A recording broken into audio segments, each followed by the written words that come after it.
जाती है और उसकी पूरी जर्नी है और उसकी ज़िंदगी में क्या होता है, वो आगे की कहानी है जो आगे मैं अब आप पिक्चर शुरू होने वाली तो ये वक्त नहीं है बताने का। तो एक मैंने थोड़ा सा आपको आइडिया दिया कि वो क्या कैरेक्टर कर रही हैं।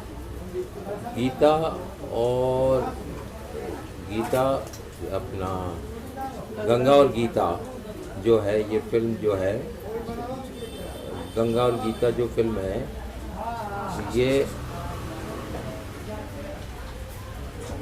गंगा और गीता जो फिल्म है ये दो लड़कियों की कहानी है और इसमें डबल रोल में रानी चटर्जी कर रही हैं।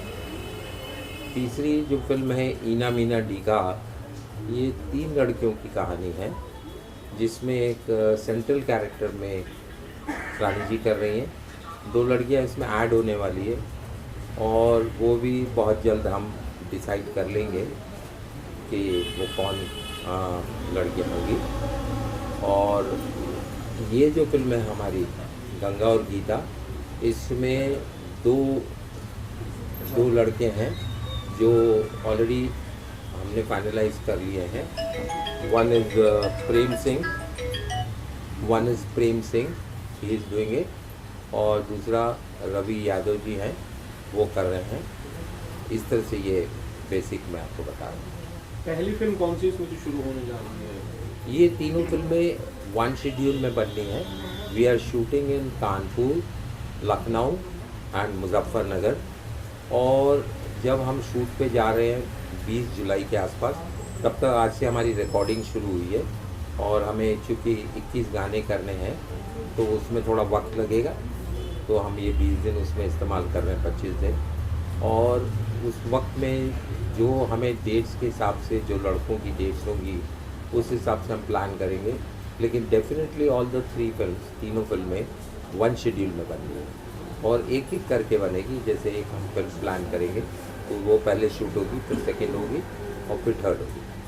जी, रानी चटर्जी पर इतना भरोसा है, एक बार फिर से दिलीप जी एक साथ में 3 फिल्में करने जा रहे हैं, कोई खास वजह के पीछे?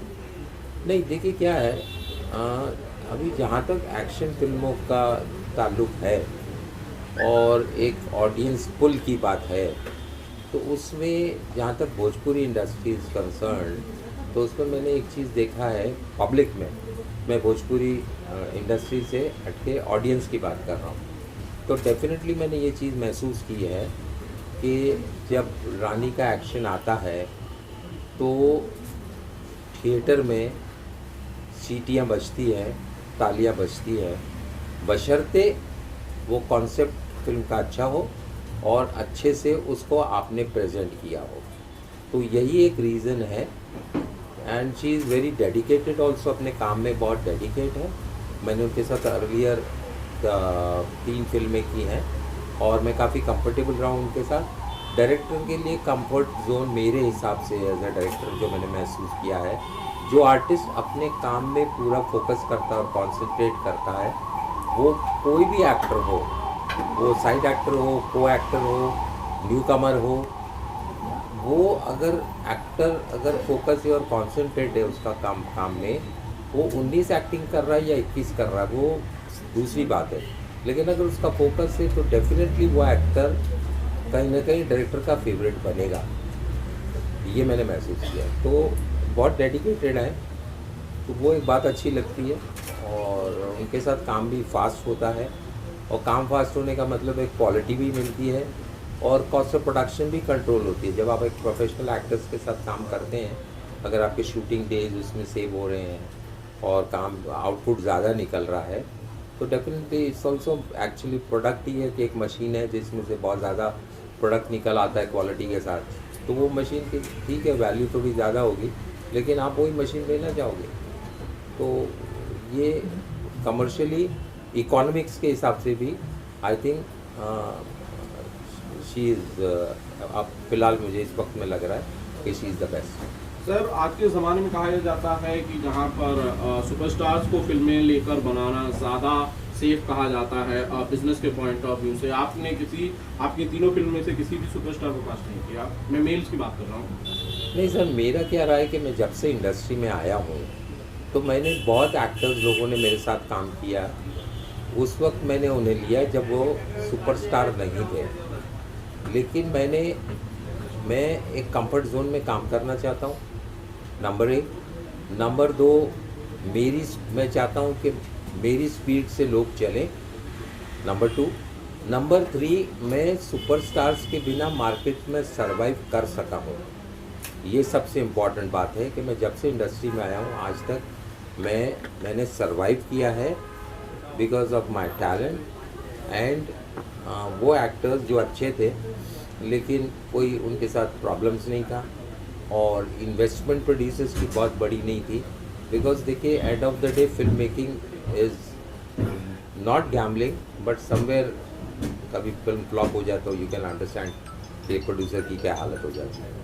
तो जब आप एक मीडियोकर बजट में अच्छी क्वालिटी प्रोडक्ट देते हैं तो प्रोड्यूसर को आप सेफ जोन में ले आते हैं।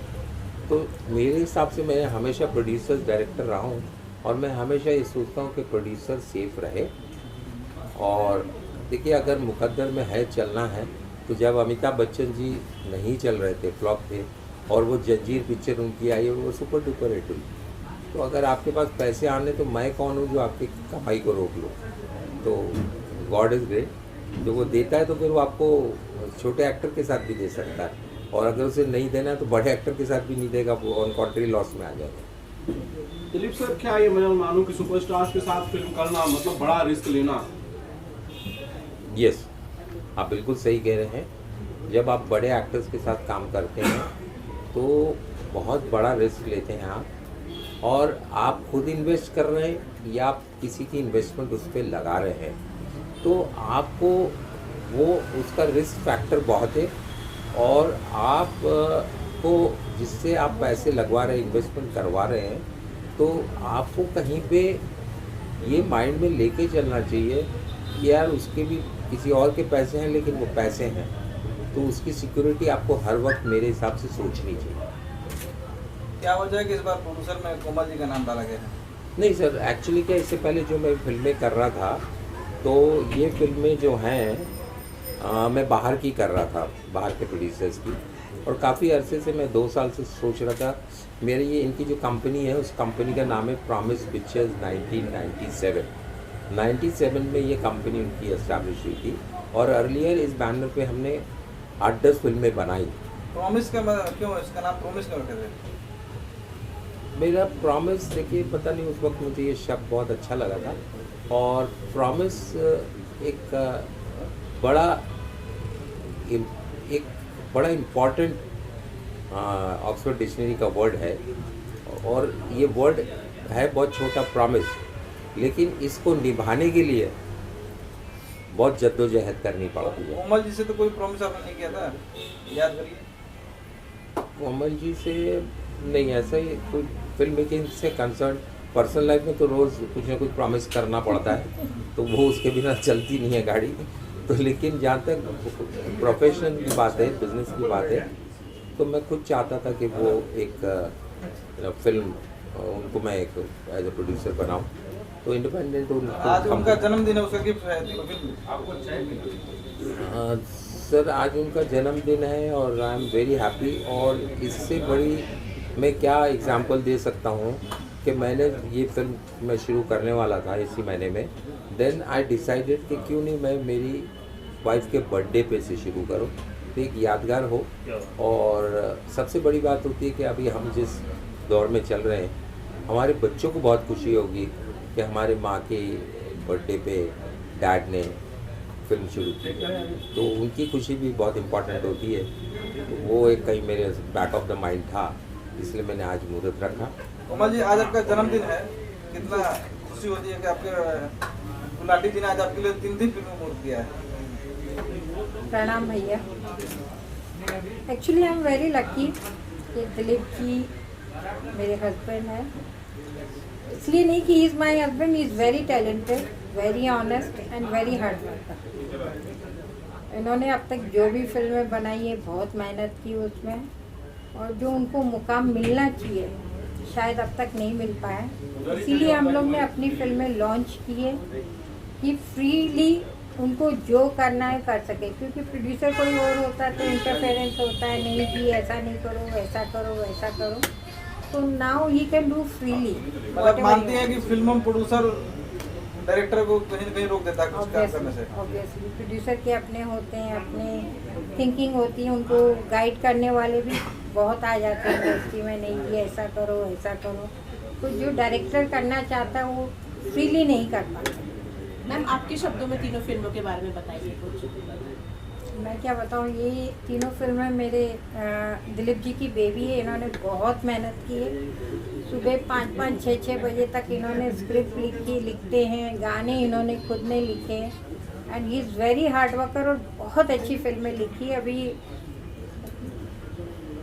अभी तो हम इंडस्ट्री में, मतलब भोजपुरी इंडस्ट्री में मैं पैदा होने जा रही हूँ, तो मुझे आप लोगों का प्यार चाहिए, आशीर्वाद चाहिए और मैं चाहती हूँ आप लोग ये फिल्में देखें और बताएं कि किस हद तक हम सक्सेस हो रहे हैं, नहीं हो रहे हैं।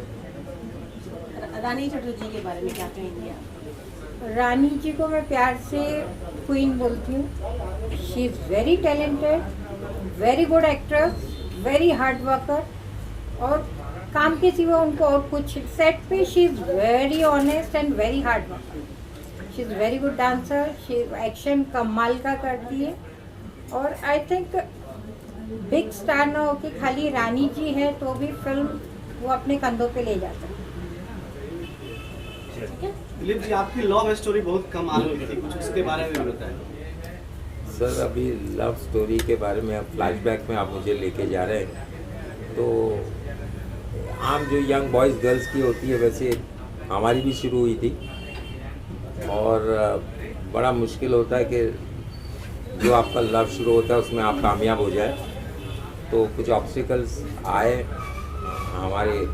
मेरी ज़िंदगी में भी, लेकिन वो ऑब्स्टिकल्स को फाइट किया। She was a top model that time और कई फिल्में भी, बड़े ब्रैकेट की फिल्में कर रही थी। हम 5 की थी, उन्होंने बड़ी बड़ी फिल्में कर रही थी और मेरे फादर ने इस रिलेशनशिप को एक्सेप्ट करने के लिए एक कंडीशन रख दी जो बड़ी इंटरेस्टिंग है कि you will not face the camera. उन्होंने पर्सनली इनको बुलाया, इनसे मीटिंग की और फिर मैंने इनसे पूछा नेक्स्ट डे कि भाई मीटिंग हुई, क्या हुआ। मोबाइल तो था नहीं उस वक्त, तो उन्होंने बताया कि ऐसे उन्होंने कहा कि I will not face the camera. तो मैंने हाँ बोल दिया। तो मैंने कहा यार कमाल है, तुम्हारा करियर चल रहा है, तुमने हाँ कैसे बोल दिया। तो that was a big sacrifice. अच्छा, हम एक चीज़ को कमिटमेंट देना, एक्सेप्ट करना और उसको निभाना, वो बड़ा इम्पोर्टेंट होता है। तो वो उन्होंने निभाया, ये बहुत बड़ी बात है और उसके लिए मैं इनको सैल्यूट करता हूँ।